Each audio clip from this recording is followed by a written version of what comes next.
Now at 5, Utah police pawning off guns, but it's all above ground. Why a new means of dealing with evidence is a win-win in Weber County.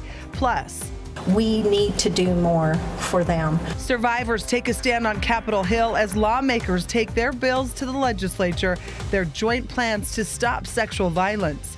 And no matter how you measure, it's 6 more weeks of winter weather. Hobnobbing on Gobbler's Knob, we check in with Punxsutawney Phil this Groundhog Day, find out if it's all hogwash in Utah's most accurate forecast. Live from Utah's first TV station, ABC4 News celebrates 75 years. Good evening, I'm Glenn Mills. And I'm Emily Flores. We thank you for joining us here today. Weber County is taking new steps to get rid of guns that are brought into the sheriff's office as evidence. And it involves a local business you might not expect. ABC4 Northern Utah correspondent Kate Gardner reporting in Ogden tonight on this new approach. Until recently, the sheriff's office destroyed guns that were seized and forfeited. But after a unanimous vote by the Weber County Commissioners, those guns will now be sold off at a local pawn shop. There's currently no way to destroy them. Lieutenant Curtis Jeffries explains to commissioners that the Bureau of Alcohol, Tobacco, Firearms, and Explosives no longer melts guns for the sheriff's office. They're stacking up in our evidence locker right now, which is some of the problem. We would like to get rid of those so that we have more room for evidence. That's just one reason county commissioners approve of the new contract. Weber County, we were one of the first in the state to declare Second Amendment sanctuary county, which we are now. So, you know, everybody in Weber County has a good desire to make sure that firearms are kept in the hands of legally abiding citizens. A contract with High and Mike's Pawn of South Ogden is now in effect to sell guns for the sheriff's office. Guns used in serious crimes are not eligible for the program. The phone's been ringing off the hook. A lot of people who are interested to see what's out there. And I would assume that there are maybe some hard to find brands, maybe calibers. Hiram Barker is the owner of the shop. He says under the 3-year contract, they have to sell the guns at fair market price. Yeah, I hope that we can continue doing business for a long time. I think it's a great thing. The shop will keep 20% from the sale, and the rest will go to the Weber County Sheriff's Foundation. You know, with this, they're able to help with equipment costs, training costs, and any way that I can help, I think that's great. High and Mike's Pawn Shop already has a similar contract with Ogden City Police Department and is both federally licensed and insured to sell these guns. Reporting in Ogden, Kate Garner, ABC4 News.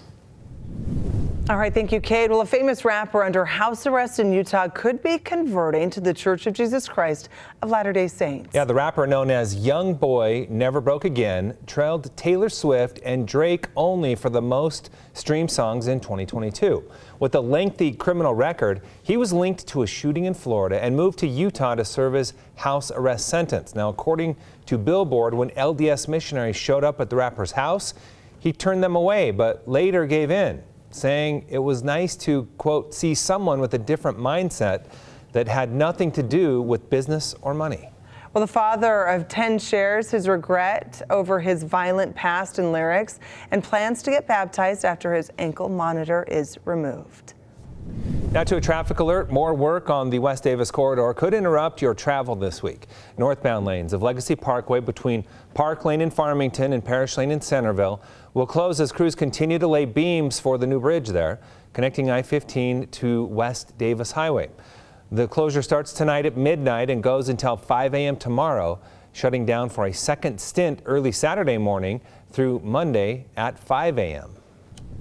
All right, let's head over for a first look at the forecast on this Groundhog Day. Yeah, Chief Meteorologist Solana Brophy is back. We're hearing what the groundhog is saying, but we, of course, put our trust in you alone. That's a good way to put it. I'm happy to hear that. We're going to get to that groundhog in a minute, but it feels like Groundhog Day as we repeat what's been going on. We've got bad air out there, and we've been battling bad air for the last couple of days. Live look from Cache Valley, where you can't really make out the mountains, and they are sitting in that unhealthy category when it comes to air quality, unhealthy for sensitive groups. And that is an issue because that means that we've trapped cold air as well as pollutants on the valley floor, something we have to keep an eye on as we get through the next couple of days. 12 degrees right now in Logan. Oh, Not fun. What's going on? Well, we have that cold layer of air on the valley floor. We trap pollutants. We keep them close to the city. And as we drive around and we add to that pollution, we also breathe it in. Not fun, because we get a warming layer above that where temperatures are on the up and up, but that just can't make it to the bottoms of our valleys. Unhealthy air, not just in Logan. We're seeing it in Weber, Box Elder County, Davis County, Salt Lake County. Unhealthy for sensitive groups. That's what you see on that orange there. We see it in Utah and Duchesne County as well. Moderate air in other portions of northern Utah. Unhealthy air, no matter how you slice it, isn't good to breathe in. Whether it's for sensitive groups or not, it means elevated particulate matter is out there. We don't have much in the way of wind, and we also have those cold temperatures, 12 in Logan, freezing in Ogden, Provo, as well as Salt Lake at this hour, 52 in St. George. High pressure allows for the inversion to build and this air quality to decline. It is in control and has been for the last couple of days. Increasing cloud cover tonight. When we can expect this to break down, coming up in my full forecast in just a few moments. Glenn, Emily, over to you. All right, thank you, Alana. Well, today was Sexual Assault Prevention Advocacy Day on the Hill. The Utah Coalition Against Sexual Assault Victim Advocates and Rape Crisis Centers from throughout the state gathered to educate legislators and community members about sexual assault in the state and the best ways to support survivors. Every family in the state is affected, and so we're not talking about just the victims. We're looking at their families. We're looking at their schools, their businesses, their communities. The state of Utah right now spends $20 per victim of sexual assault. And when you think about all the resources that are needed, therapy, we have victim advocates who meet people at hospitals, even the nurses who do the evidence collection exams, they're going to need a lot more than $20 per victim. Now, the objective today was to increase awareness and encourage legislators to put state funds toward essential services for victims here in Utah. Turning to national politics now, a House committee that typically focuses its energy on nature, finding itself debating guns instead. The Republican majority on the Natural Resources Committee voting Wednesday to get rid of a ban on carrying firearms into the committee room. Washington correspondent Jesse Tenor reports. We have the right to defend ourselves. Wednesday, Republicans on the House Natural Resources Committee removed a rule that banned lawmakers from carrying guns into their meetings. I reserve the right to carry my firearm in whatever capacity I want to without your permission. Florida Congresswoman Anna Paulina Luna called the rule unnecessary and said Democrats shouldn't feel threatened if they're armed. Do you think we're going to hurt you? We will never hurt you. I would use my firearm to defend you, just to be clear. Colorado Congresswoman Lauren Boebert argued she needs a loaded gun everywhere at the U.S. Capitol. Not all of us hire personal security.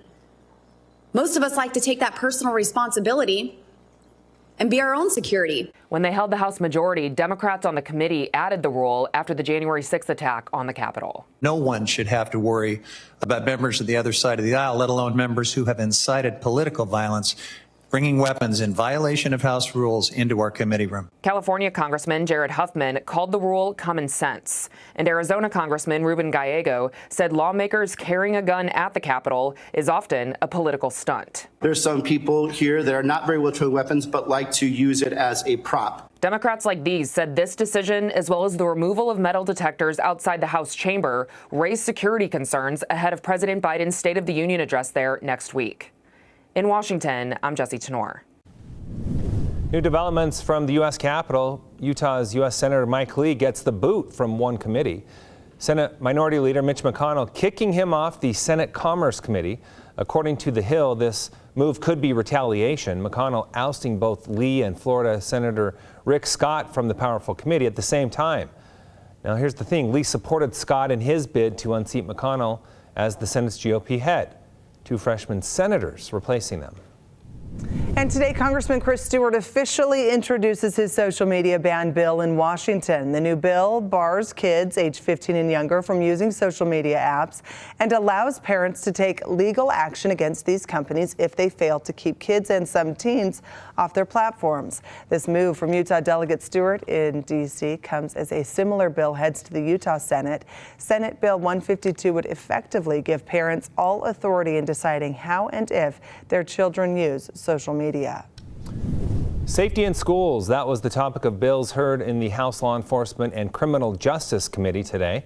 Many of the bills plan to tackle possible threats against students, like implementing safety standards for all Utah schools and establishing protocols for what to do when someone has a weapon.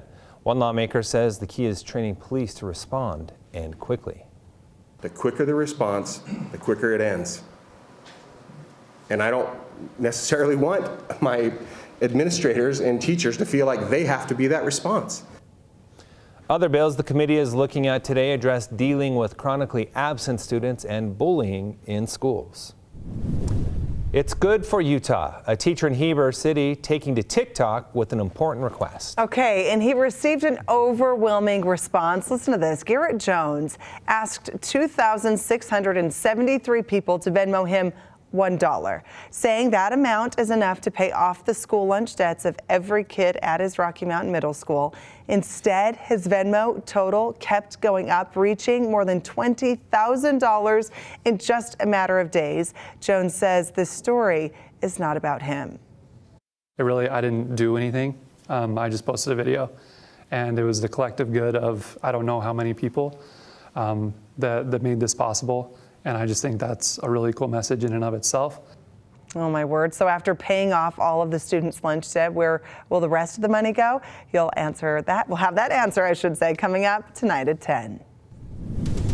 Still ahead, two-man rival Punxsutawney Phil in putting Groundhog Day on the map. A momentous milestone reached today for some very famous groundhogs and a famous film.